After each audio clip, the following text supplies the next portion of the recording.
Hey everyone, Luke here with the Knee Replacement Therapist. In this episode of the Knee to Know Show, we're going to go over 4 stability type exercises. So exercises are great for building stability around the knee joint and throughout the leg in general. And when I think of stability exercises, what I really mean by this is they're exercises that, yes, they incorporate some strengthening component to them, but they're also going to incorporate some balance, coordination, and just general motor control and movement control with good alignment and good technique. So let's jump into it. So the first one is going to be single leg balance. Simple enough, but let's build from there and make it a little bit more difficult, and I'll show you in a second. So first thing, I like to have something nearby to hold on to. In this video I have the chair, you can have the wall, the countertop, something sturdy, something available if you do tend to lose your balance. And just see if you can work your way up to 10 seconds, maybe 20 seconds of holding that single leg balance without moving, just standing statically. And see if you can do both sides. It's always good to try both the surgical leg and the non-surgical leg. Now, once you get up to maybe 10 seconds, 15, 20 seconds where you can hold that one leg stance, now we're going to do what's called star balance. So we're going to incorporate some movement with the leg that's up in the air, the non-stance leg. So what you're going to do is you're going to go around a circle or around the star, tapping your foot in the different spots.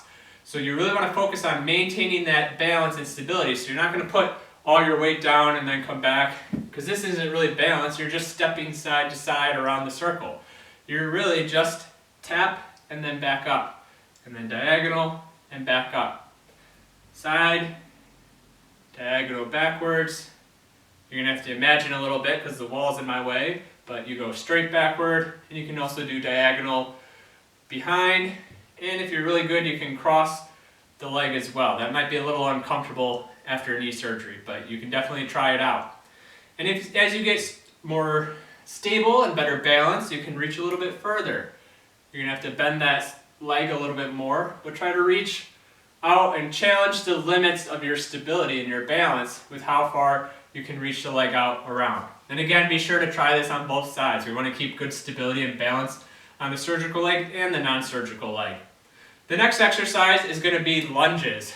I like lunges, again, because it's a unilaterally focused exercise.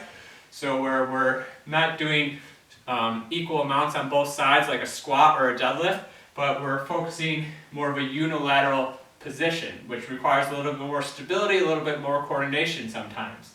Now, I like to tell people really get your feet nice and wide apart. So the back leg and the front leg should really have a good amount of distance between them. You're going to keep that back heel up off the surface. You don't have to keep it down flat on the ground. And think about keeping just a nice, perfectly straight back and just sinking that leg down toward the ground and then back up. Again, if you need that stability, hold on to that kitchen counter, that sink or table in front of you, and then come back up. You can also modify this one if you don't feel comfortable going all the way down into that deep lunge. Do a partial lunge. Do part of the way and then back up. Do a quarter of the way. Do half of the way. And then build up how far you can go as you get stronger, as you get more comfortable. Again, be sure to hit both sides. I always say do maybe 2 or 3 sets of maybe 8 to 10 repetitions on each side. Nice and slow and controlled. The next one is going to be lateral step down. So I'm going to get the step here.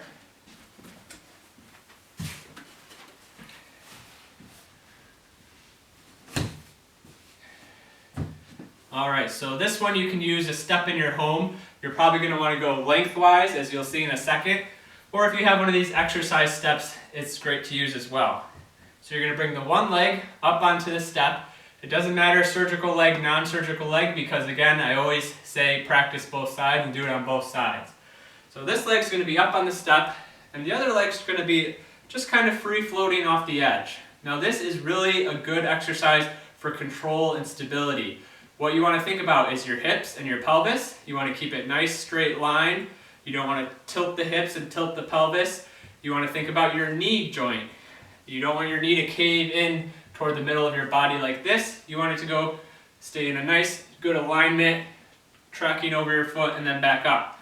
Now this is a little high, this step. You could always lower it down a little bit and start a little closer to the ground. And that I would recommend, especially until you get the idea of this exercise. It can be harder than it looks.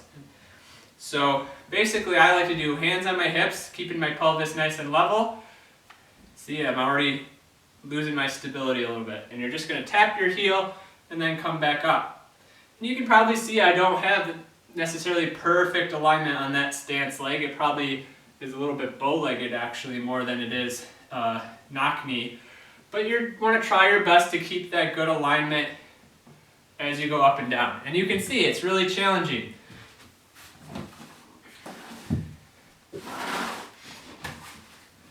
So again, maybe I'm going to start a little bit lower, tap that leg, and come back up. Maybe you can't get all the way to the ground. That's okay too. Start by just going a little bit down and then back up. Again, working on your coordination, your balance, your stability of the knee and of the leg in general. One more exercise. Again, this one is one I'm not great at, but I'll demonstrate as best I can, and that's single leg deadlifts. So I like to use a weight, dumbbell, hold it in one leg, and what you're going to do is basically doing this hip hinge technique. So keeping a good, neutral, relatively straight spine, keeping your leg nice and straight, you're going to bring the one leg back behind you, let your arms dangle out in front of you. I like to put a little bend in the stance leg. You're going to come down and then back up. Now again, I'm not great at this exercise, so I can't go very low until I start to curl my back and lose my form and technique. But as best as you can, see if you can get all the way so that your leg and your back form a straight line perpendicular to the floor. That's the absolute, that's the best way to do it. And then come back up. This one takes a lot of practice, a lot of self-control. Again, have do it with your therapist, do it with, someone to watch you or look in a mirror. You're just coming down and then back up. I'll show it from this way again. Really, so we're not trying to do this. We don't want to round our back. We don't want our leg to just fling out wherever. We're going to keep our leg nice and aligned as we come down, and then come back up. You can also do it holding dumbbells in both hands as well. If that provides a little bit more stability, you might notice when you try it. Alright, so hopefully this gives you some good ideas of 4 good stability, coordination type exercises for the knee and the leg in general. Again, we did single leg stance with the star balance, we did lunges, we did lateral step downs, and then I did my best to show you how to do single leg deadlifts. I'd love to hear what you think in the comments below. Let me know what your thoughts are on these exercises. Give them a try and let me know what you think. As always, be sure to hit that subscribe button and turn on the notifications so you can catch all of our latest videos. And again, I thank you very much for watching.